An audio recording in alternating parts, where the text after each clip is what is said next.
the soul and the schedule don't follow the same rules.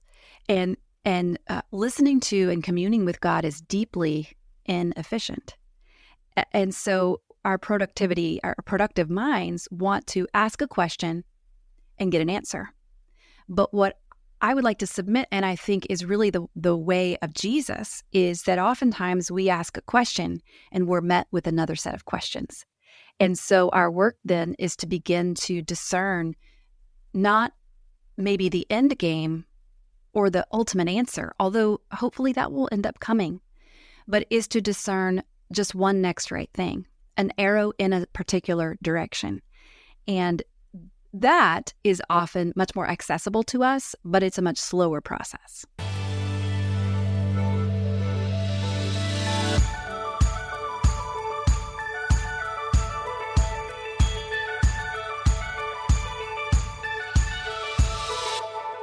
Hello, and welcome to the Shifting Culture podcast, in which we have conversations about the culture we create and the impact we can make. We long to see the body of Christ look like Jesus. I'm your host, Joshua Johnson. Go to shiftingculturepodcast.com to interact and donate. And don't forget to hit the follow button on your favorite podcast app to be notified when new episodes come out each week.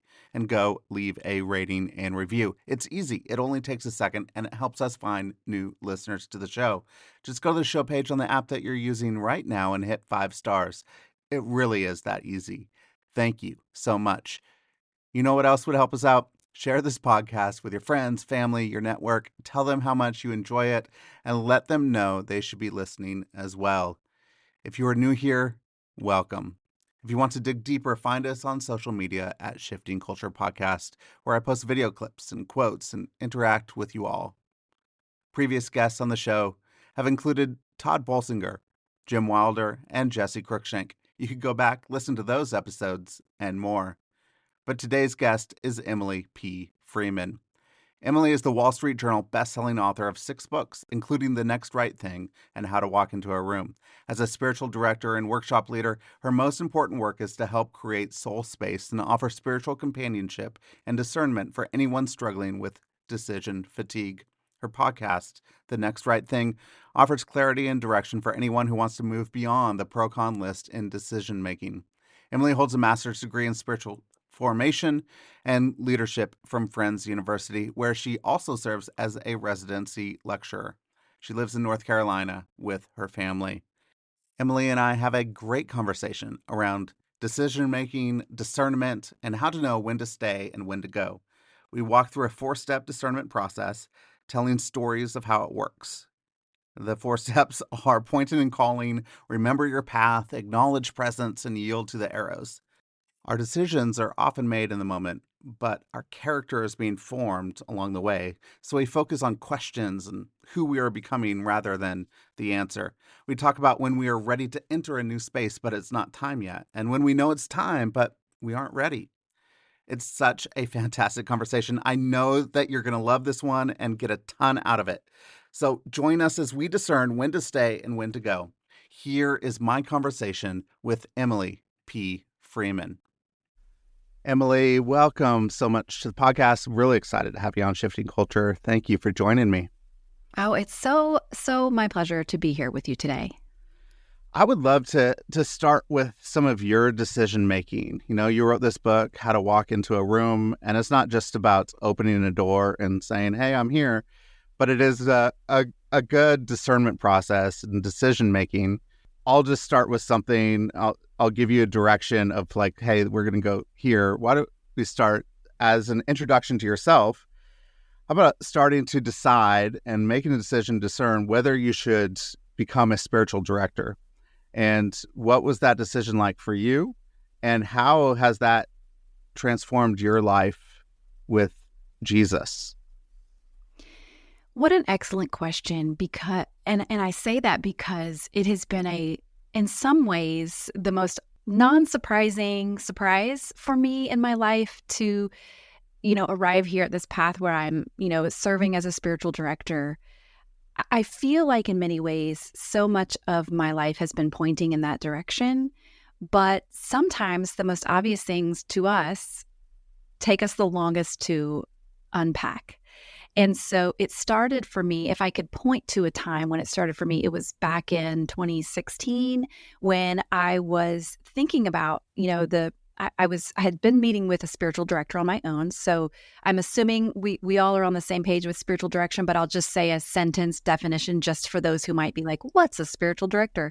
And really, when we say that, we just mean this is someone who is willing to sit with and hold space for you, the directee, as you discern and listen for what God might be doing in your life. So it's really the director. It's kind of a funny name because really the spiritual director doesn't do any directing at all, but the Spirit is the one. And so we co-listen together prayerfully to discern what might God be up to.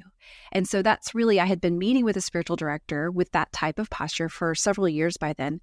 And in doing so, with it being transformative in my own life, I also realized I have some of these sensibilities in myself. There's a charism in me that is drawn to wanting to do this on behalf of and with others.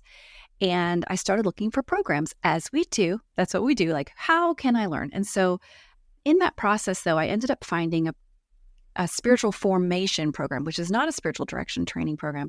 So I sort of went a little bit more broad. And that was its own decision-making process that I shared a little bit about in my last book, The Next Right Thing.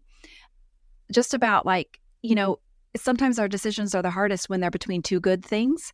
And, it's clearer when we know, here's a good thing and a bad thing. Which will you choose? We don't really need a discernment format for that or a process. But for me, it was either keep doing the work you're doing or consider, going back to school and thinking through what a spiritual formation discovery might be. So that's what I ended up doing. So it was broader, and it was just, I wanted to learn, what does it look like to be transformed? How do we learn from and become who we are becoming in the process of decision making, and what's the role of formation in that? So that was sort of where I ended up, was in the spiritual formation space at Friends University out in Wichita. And I sort of thought that might be it. But over time, since I graduated the last several years, I realized that there is a part of me that still really wanted kind of that one-on-one, what does it look like to hold space for someone else? And here's the thing about this decision for me of kind of stepping into spiritual direction as someone who was providing it is, I don't think it would have been wrong if I hadn't. I don't think this was a situation where it was like, God has a will for your life, and it's one thing, and you must discover it, as if God is a cosmic trickster with two hands behind his back and makes you try to pick which one, and then if you get it wrong, oh, well, you missed your path. I just don't think that God works that way, but I have been delighted to discover new ways of relating with God and others through the practice of spiritual direction, and I imagine I will continue to discover that in the years to come. So as you walk through the spiritual formation process and you started to become a spiritual director, and now you're holding space one-on-one with others and you're doing other things as you're writing, how has that impacted your own life and faith, even though that your focus is primarily with other people? How has it made you more introspective and relate better to Jesus? There's a real gift in serving as a spiritual director for me. One is that for a whole hour, I'm not thinking about myself, and I'm able to really have a front row seat to what God is up to in and around the life of someone else. That does not mean that things don't come up. I mean, I think part of our training in spiritual direction is unlearning all the terrible ways we normally listen, and those come up in a spiritual direction session. But I think for me, in my own life with God, there is something almost, it's hard to put into words. It's an intangible kind of a mysterious connection, and not like not weird, not in a weird way, but a connection where there's just so few opportunities in life where we are able to, or where we make the space to give someone else that type of listening attention. And I know it's been said in many different ways, but listening, when you're listened to, it feels a lot like love. And when you're the one doing the listening, I think that it's a gift for me with God to be able to offer that to someone else imperfectly. I'll say that, imperfectly.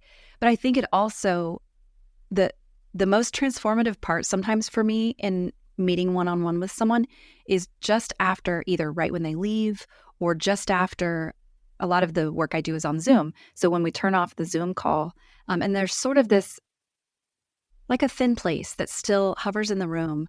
And I just almost have to put my hand on my heart and in honor of how God is moving in the life of another, which is a reminder that God is always moving. Brennan Manning said, if God is speaking, then nothing else matters but listening. And so I think that this work is helping me to see the profound nature of that, even when, with a direct E, what we talked about was so mundane, when it may have seemed as if literally, quote unquote, nothing was happening, but just the space that is made for Spirit to move, for me, has become and is continuing to become a real gift for me to remember the Spirit is always moving. Yeah, that's really good. The Spirit is always moving, and it's on the move, and is there and present. And they're present in our conversations as we listen one to another. As you've been listening to a lot of people, and you've been in the work of helping people make better decisions and good decisions, what are some pressing questions that you have heard from people? Generally, what are people asking? Well, I started a podcast called The Next Right Thing in 2017. And so for that amount of time, and even before then, I'm involved in a lot of conversations about decision making, and one could also say discernment. I like the word. And I think people are always asking, what am I supposed to do? And I am often asking that too. That was really the catalyst for me wanting to have this extended 6 years long conversation in the first place, is not only helping people discern, kind of what to do next, but also, more importantly to me, and this is where the formation comes in, is who am I becoming as a result of having to determine what am I to do? Because really, it's not about the decision that we make. Not really. It's about the person who I am becoming as I enter into this discernment process. Iris Murdoch talks about, who's an Irish author, philosopher, says that at crucial moments of choice, most of the business of decision-making has already passed. And I think that's true, that our decisions are made in the moment, but our character is formed as we go along our way. And our awareness of what it means to be ourselves, what it means to walk with God, what it means to walk in wisdom, that's something we cultivate on the daily. And so the questions that people ask, though, are those sort of step number 10 questions. What should I do? And we're not always asking, like, who am I becoming? And so my work is to try to close that gap between people when we're asking, like, what's the right thing to do? Because we want to avoid regret. We want to avoid hurting someone. We want to avoid messing up. We want to avoid, in some cases, really profoundly wishing we had done something different. We want to avoid all of those things. But I'm trying to pull us back and say, well, who are you becoming today? And what's life draining and giving today? And what does it mean to move toward God? And what does it mean for you in your life right now when you're moving away from God? And if we can begin to name and be aware of all of those things on the daily, then when it comes time to make a decision on the spot, we may not make it perfectly, but I think we're going to make it with more confidence and awareness of God being with us in that process. So what does that do for us as we're becoming something, and it's not just our actions? So it kind of reminds me of the difference between productivity and, we're machines. As we're humans interacting and relating one to another in relationship with each other and with God and ourselves. So what does that do for our decision-making process when it turns from productivity and production and machine towards becoming more human and more of how God wired us and made us to be? Well, it can frustrate our decision-making process, to put it bluntly, because the soul and the schedule don't follow the same rules. And listening to and communing with God is deeply inefficient. And so our productive minds want to ask a question and get an answer. But what I would like to submit, and I think is really the way of Jesus, is that oftentimes we ask a question and we're met with another set of questions. And so our work then is to begin to discern not maybe the end game or the ultimate answer, although hopefully that will end up coming, but is to discern just one next right thing, an arrow in a particular direction. And that is often much more accessible to us, but it's a much slower process. Yeah. It's like, thanks, Jesus, for just asking me a question back to me. I mean, that's Not what he did in the helpful. Gospels all the time, right? Right. So frustrating. It's like, hey, I want to know. I want to Right. know this answer. And he just Right. asked me I get it a what you're question. doing, but can you just I need to know, should I do this thing or that one? Yeah, exactly. And it's been simple in my life. Looking back, there has been some moments in my life where I definitively know, I think this is what Jesus is saying. And he's saying, go this direction and move over here. And when I have done that, it works out great for me. It works out great for Jesus and the people around me. But then if you're in a space where it is more questions, what is how do we discern those arrows? Where are we pointing to? Where are we going next? What is it like when we're just sitting with questions? How do we discern the arrows? Well, it's an excellent question that you ask. And I hesitate to say, and I'll answer it with another question, but I really want to. That would be great. That would really fall in line with our conversation. But you asked a minute ago, what questions are people asking? And I think that one of the things that gets us the most, that can cause maybe the biggest speed bump in our life, is in particular when it relates to the question of, should I stay in this space, job, relationship, faith community, whatever the space is, or is it time for me to leave? And because we know that question holds within it so many consequences, and it can impact so many people. And depending on what the question is we're asking, whether it has to do with vocation or with our faith or with our community or with our home, that so much is going to be impacted. And there are a million other choices that are going to come with it, regardless which way we go. And so I think something that we often do is, some of us, in order to just make it through this question we might leave too soon. We walk all the way out. We leave everything behind because we don't like that feeling of not having made the choice. And we just recognize kind of like, there's something in here I don't like. And so I'm a person who is like, oh, right now, like, just take action. I'm going to leave too soon. But then maybe there were things they could have stayed for they hadn't realized.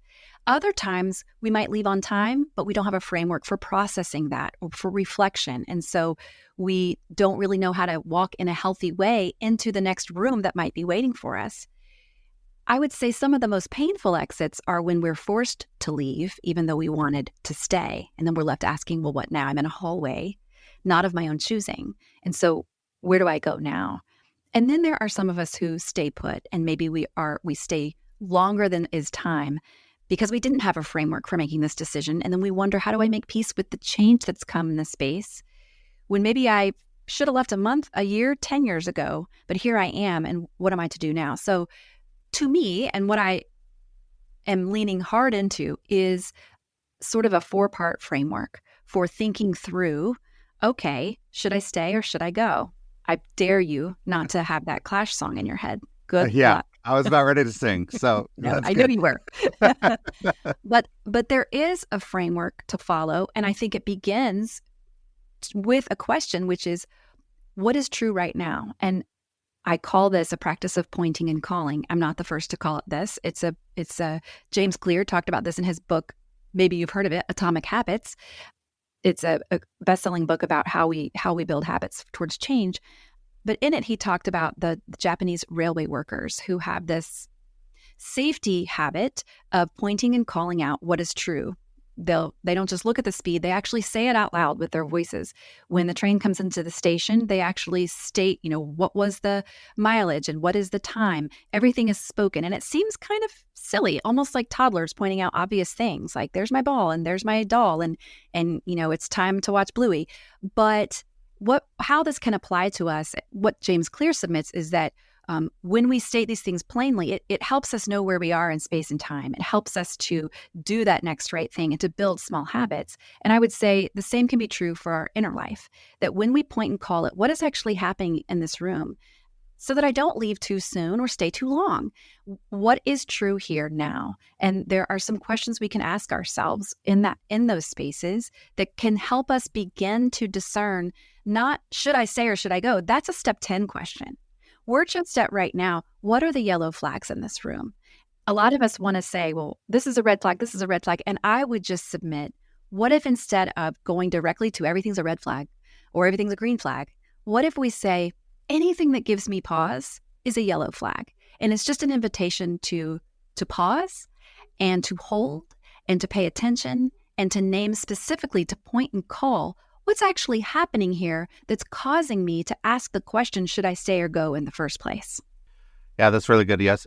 On Sunday, we were looking at John the Baptist, and that's what he was doing with Jesus. He was pointing, calling. It's not really about me. Look, behold, here's the Lamb right here in front of me, who is pointing and calling, and he was saying, we're going towards that place. And so a lot of the signs that we have in our own life and this decision-making, we often sit at the sign and we go, okay, I'm here because, I found the hospital sign.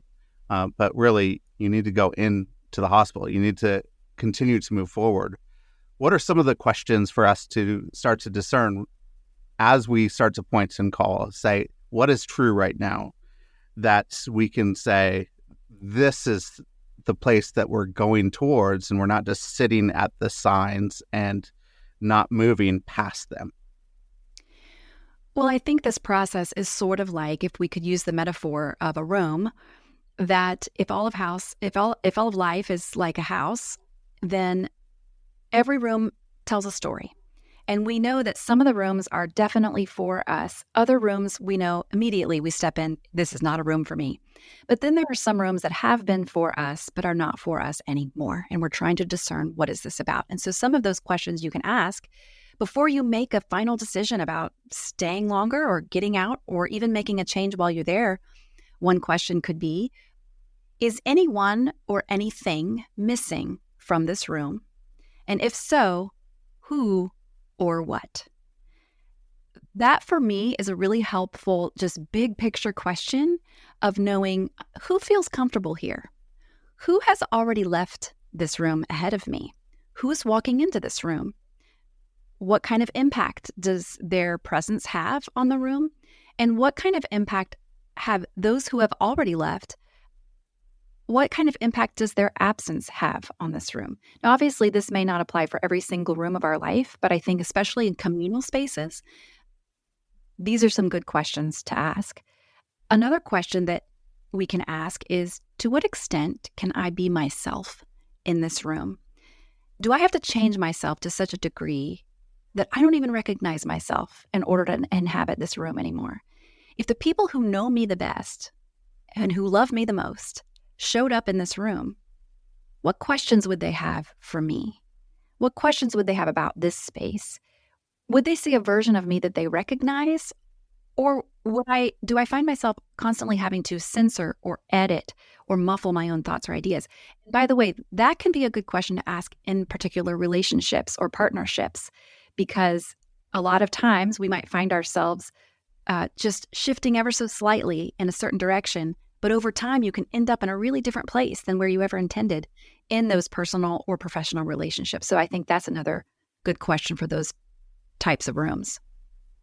I think those are a couple really good, like getting to the heart of the things questions that we don't think of very often, that we like, who needs to be in this room, who has left, who is absent.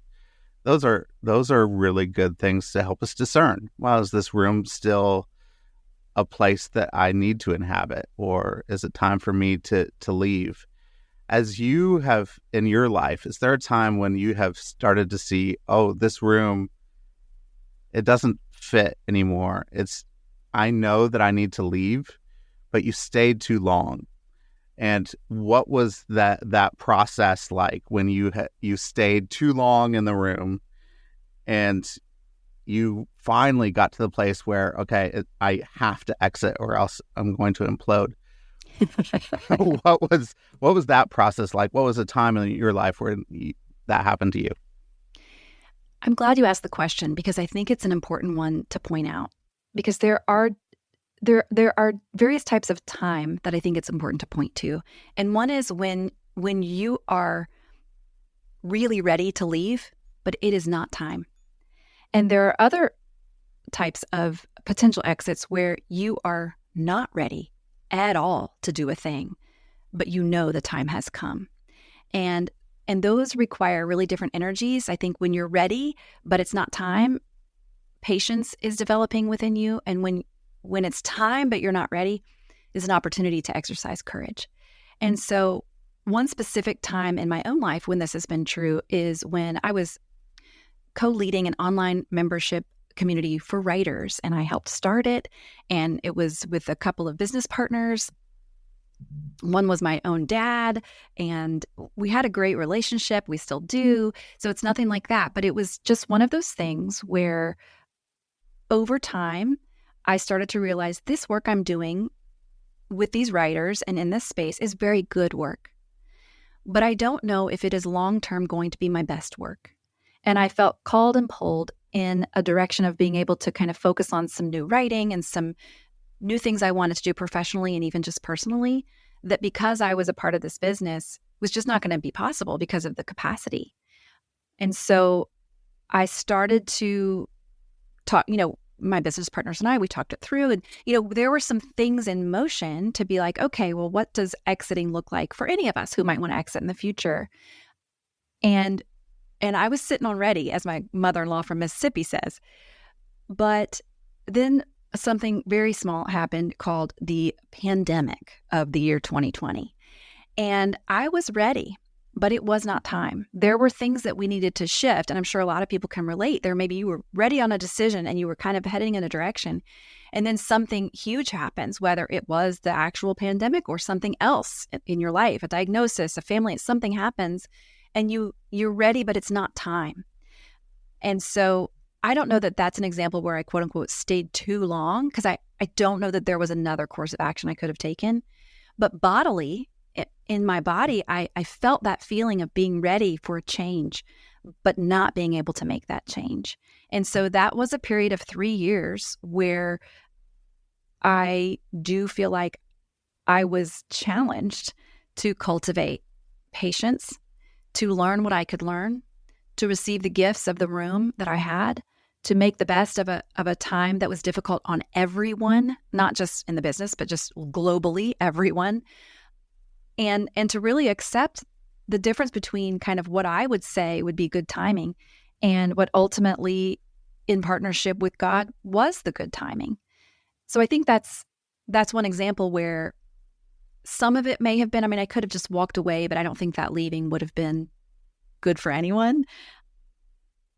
But I think that's a good example of knowing this is a direction, and eventually you know that this is probably not going to be your job forever, but needing to put some things in place and to wait some things out that are just beyond your control.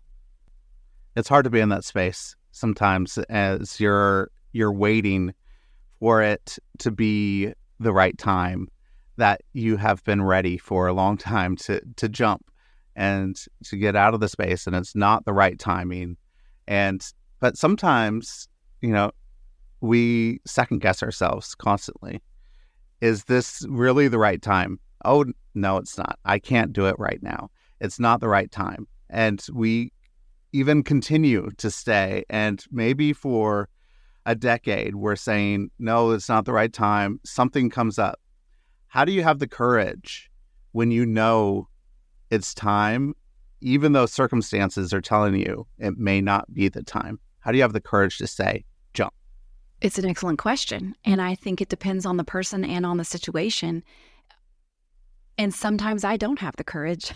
And I think that's part of the thing, is that I think my mental picture is that we're on a road and we think there's like one exit ramp, but really there's an exit ramp every mile. And so knowing that this is not a situation where God is going to abandon us at the last exit, where we have to think like it's now or never. I think there are some, but there are very few moments in life where it's now or never. So knowing that God is not going to let me miss my own life, and that God is going to be with me no matter what, even if I fail drastically in the eyes of the world or myself, that there is always a question that I can ask myself, which is, okay, but what does this make possible now? It's one that, we hear business people ask a lot, but I think it's helpful here too.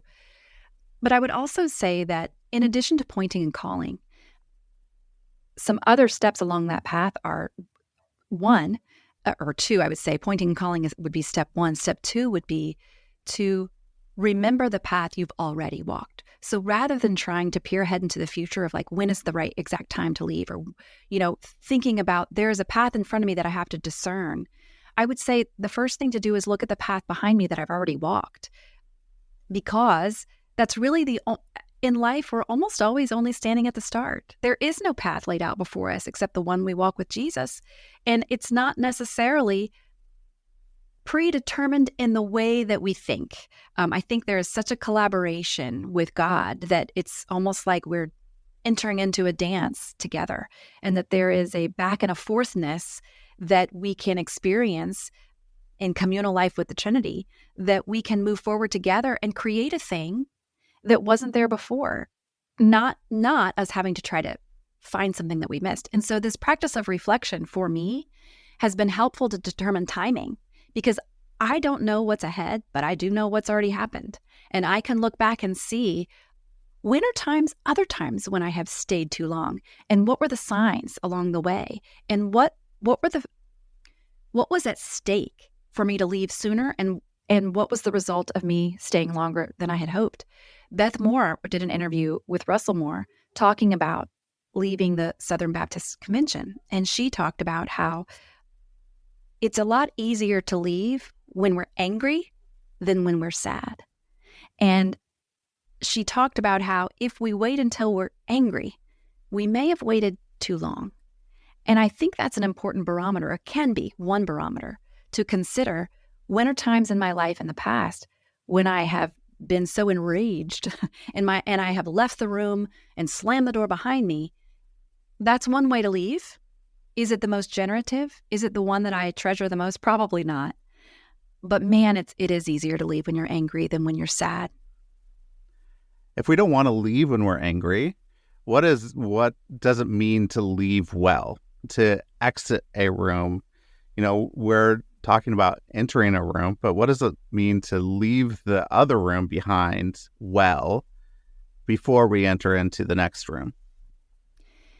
Well, I think a lot of it comes down to knowing that endings will always come and go, but closure is a luxury.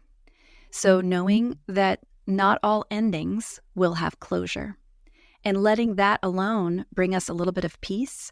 I think sometimes we think to end well means A, B, C, D, E. It means I have explained myself and my reasons to everyone in the room. It means that I have finished every single thing that I possibly could have done while I was there. It means that everyone understands why I'm leaving and the timing. It means that there are no questions and all is certain. And that's what we think leaving well is. But I would like to submit that sometimes leaving well is leaving alive. It's leaving in with a great amount of trust that I may or may not be doing this at the exact right time. But I'm going to trust that God is with me and that God is with you, who might still be in the room behind me. I'm going to trust that in the same way that I may have been brought to this room, or I may have even prayed for this room in the past, and this was my next right thing at one time, that I'm going to trust that just because it might not be a room for me anymore does not mean that it wasn't a right room for me then. And that can help me with a lot of regret or questions or questioning, saying like, oh, I wanted this so badly and now I've changed my mind. Is that okay? And I would say, yes, leaving well is understanding that there is a healthy human rhythm to leaving rooms and finding new ones. And that doesn't mean that something is wrong with you. It might be that something is magnificently right. And so leaving well can also mean knowing and naming the gifts that I'm both leaving behind and that I'm taking with me. And it can also mean refusing to romanticize your next room or villainize your last room.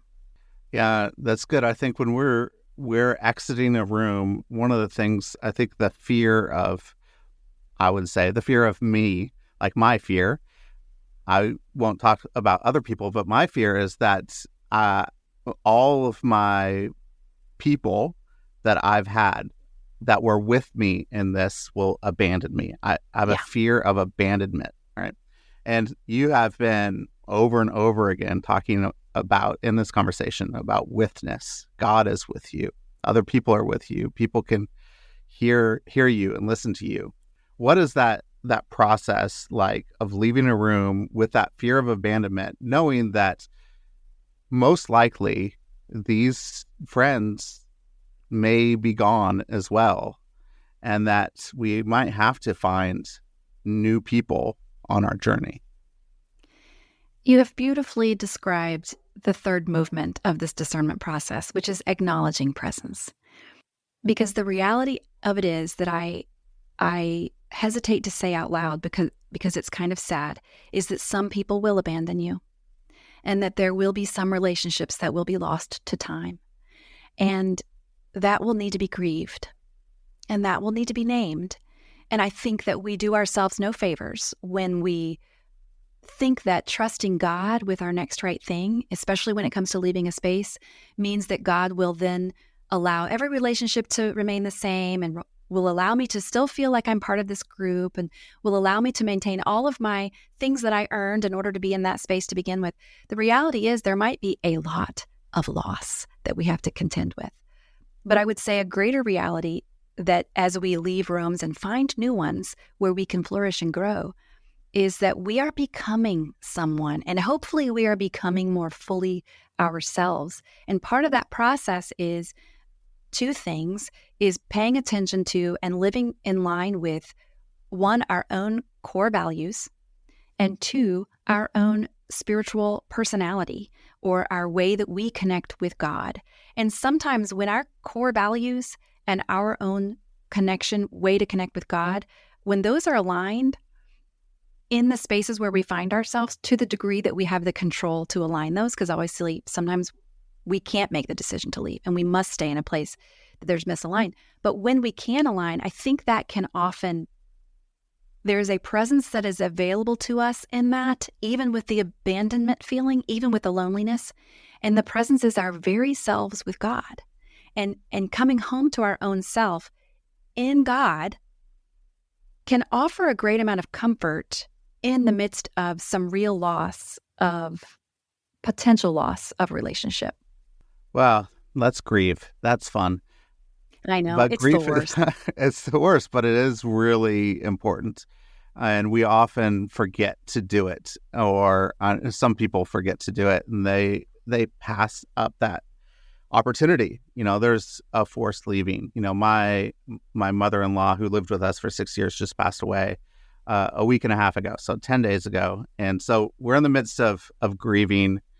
A memorial is like 3.5 weeks away. So it's like this extended period of like limbo. And so it is like, hey, we have left the room that we know. Like, we don't have the same house. Like, when we moved, we were in the Middle East. We were working with Syrian refugees. We moved back to the States, and my mother-in-law moved in with us as soon as we moved in. So for the last 7 years, like, this is what we have known. And my son has only known his grandmother in the home.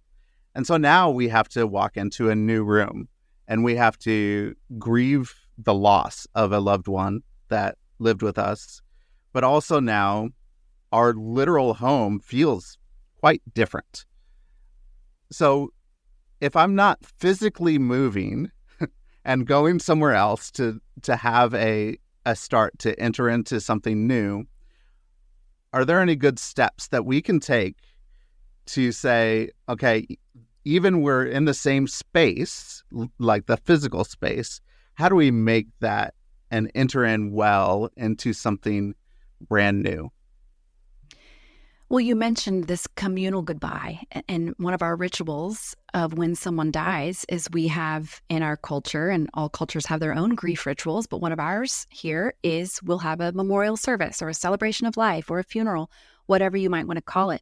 And those types of goodbyes can be a real gift because it's everyone facing in the same direction and saying, this person was here and now they are no longer. And now we are all agreeing together and facing in the same direction to offer gratitude for their life. But also we're marking the ending communally and saying what was is no longer and what will be we don't yet know. And that right there is a first step toward that. That is a way that we have culturally decided to point and call. It's a pointing and calling grief ritual that we all engage in. But I think when you go back home, like you said, and your home is the very same, and you're not leaving the room physically, but you are leaving the room in your own experience of that room. I think this process, I think it's important, at least it has been for me, to find personal ways of marking this ending differently. And that can be something as small as lighting a candle in the name of someone else. It can be a small daily examine practice where we look back over the day and remember, where was God with me today? And how did God show up with me in my life? And where did this person's memory also remain?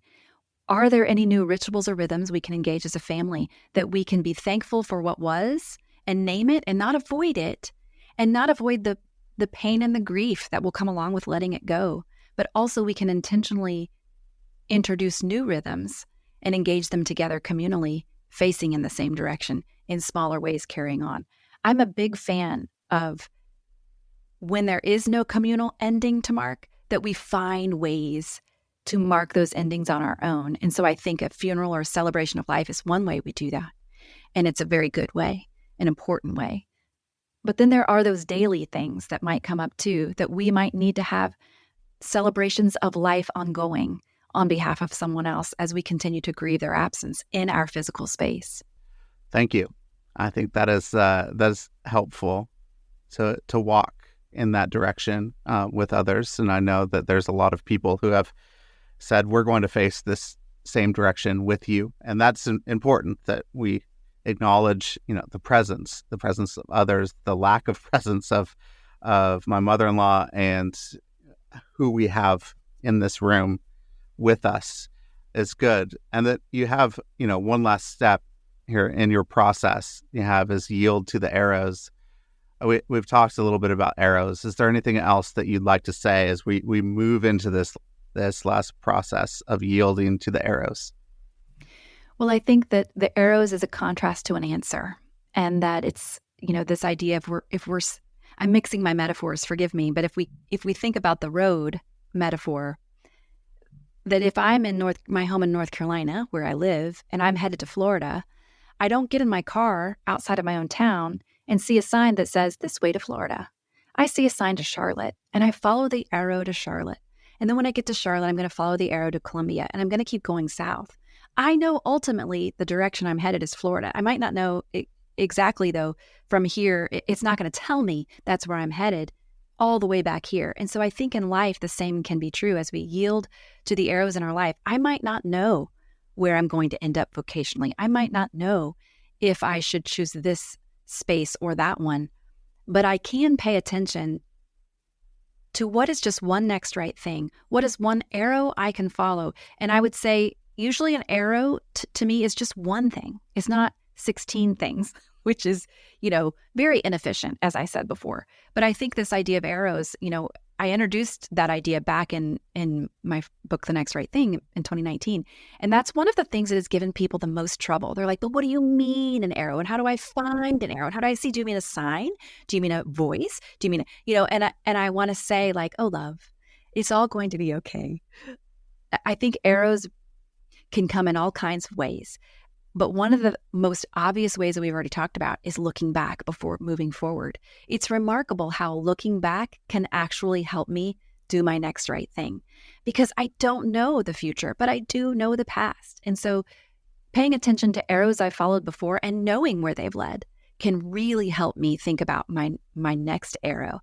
always with the understanding and comfort to know, as Psalm 23 promises, that the Lord is my shepherd.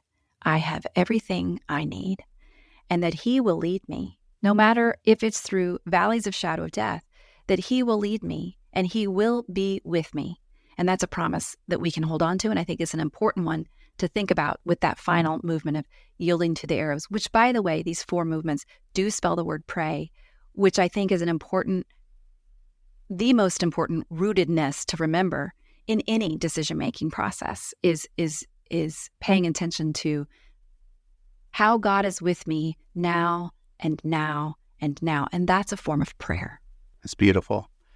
Beautiful. If you had a hope for your readers with this book, what is one hope that you have for them? Well, I think one thing is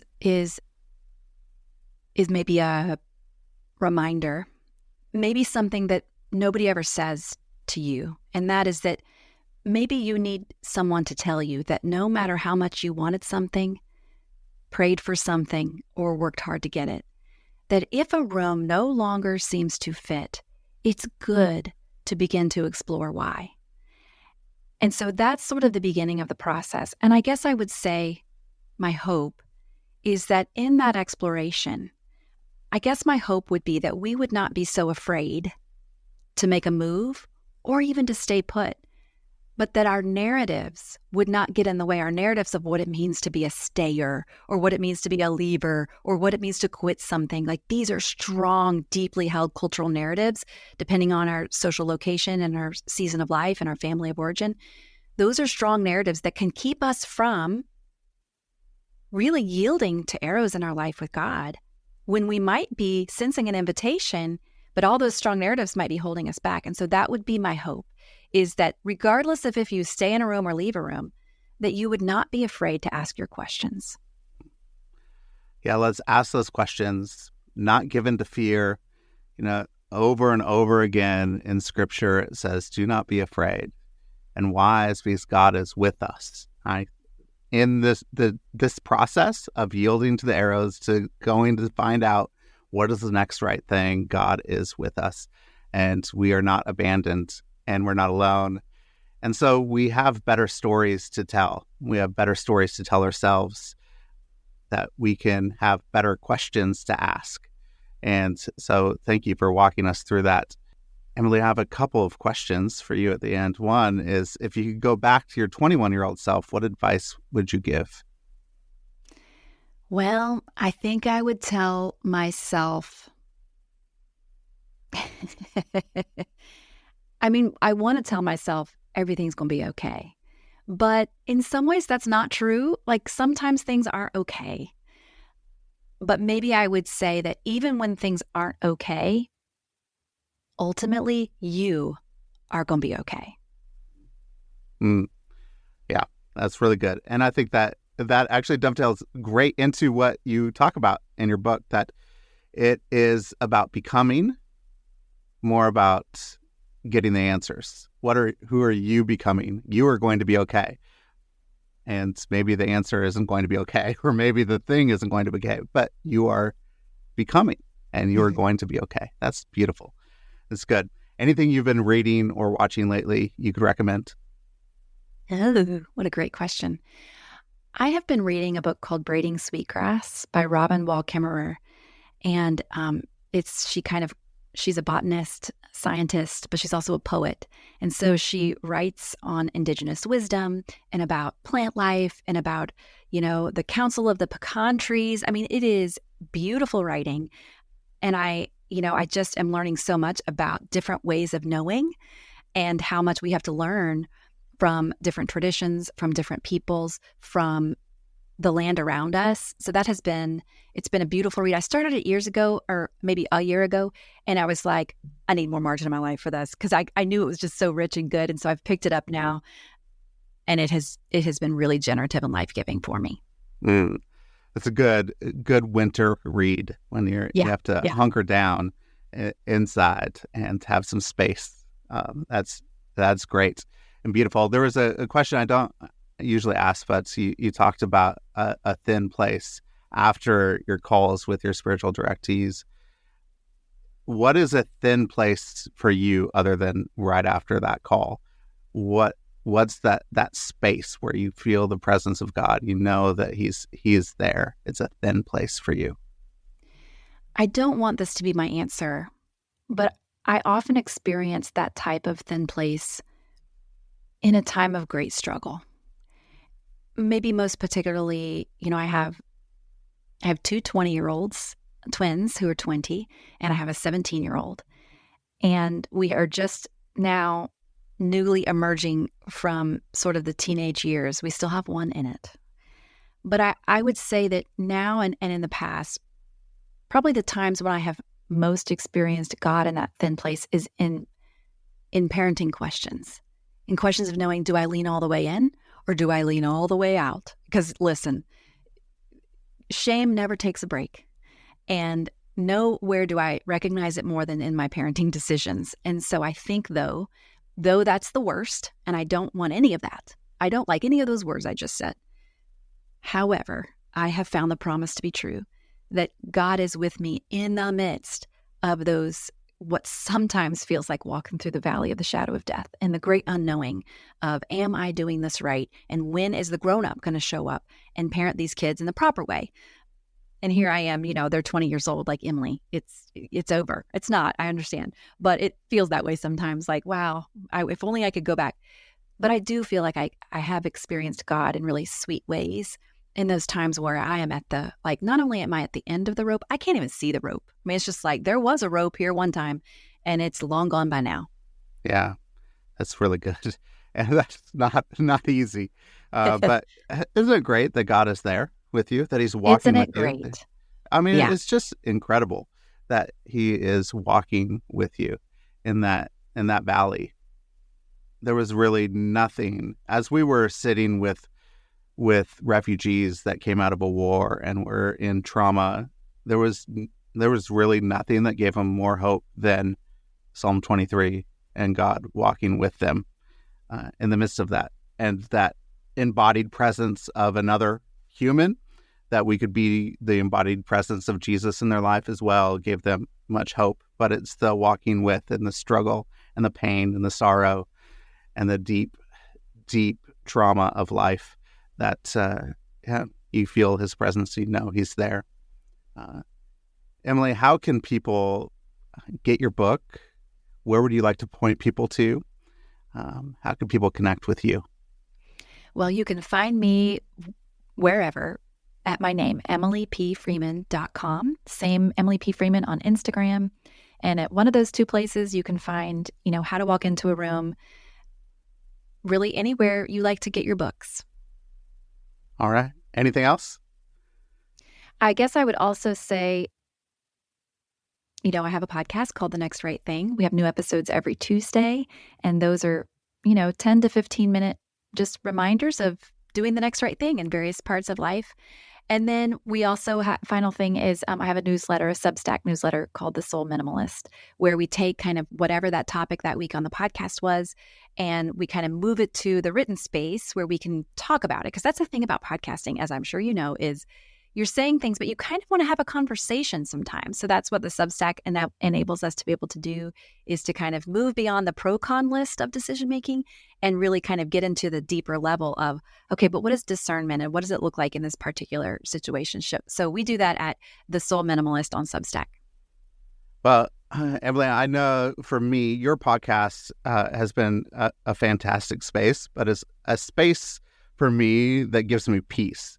It's just the way that you produce your podcast and the way that you speak gives me a lot of peace in my life. And so as I just sit and listen, I could take deep breaths and to figure out that, hey, I could just really do the next right thing and take those steps. But it gives me great peace and joy listening to your podcast. So thank you for that. And, your book, How to Walk into a Room, is absolutely fantastic.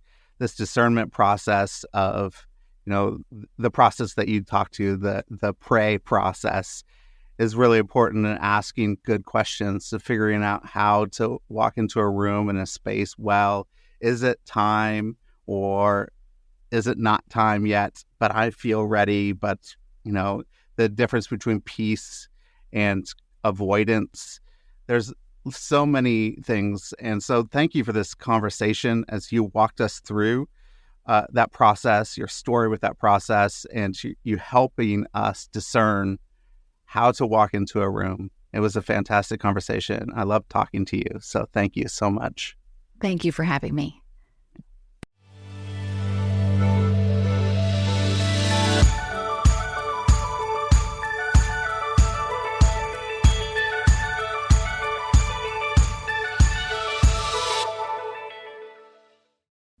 Thank you for listening to the show today. If you're really enjoying the show, please don't forget to hit the follow button on your favorite podcast app. You could do it right now. Just hit that little plus. And then I would love it if you would leave a rating and review on Apple Podcasts. So you could go right now to the show and leave a star rating and review and let us know how you are enjoying the show. And find us on Facebook and Instagram. So if you want to connect, interact, I post a lot of quotes and different things that you could actually interact with the episodes and let me know how you are enjoying the show.